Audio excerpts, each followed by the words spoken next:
Here I have Xiaomi 12S Ultra, and today I'm going to show you how to check IMEI number on this device.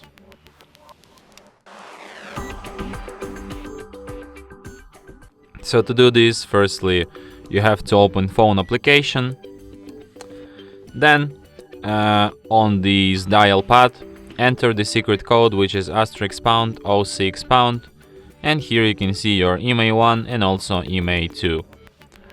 You can also check your IMEI numbers by going to settings, then go to my device, all specs, legal information, no, status, IMEI slot 1 and also IMEI slot 2. Here you can find these informations.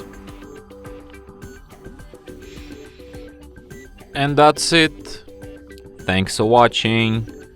If you find this tutorial useful, don't forget to hit that like button and subscribe to our channel.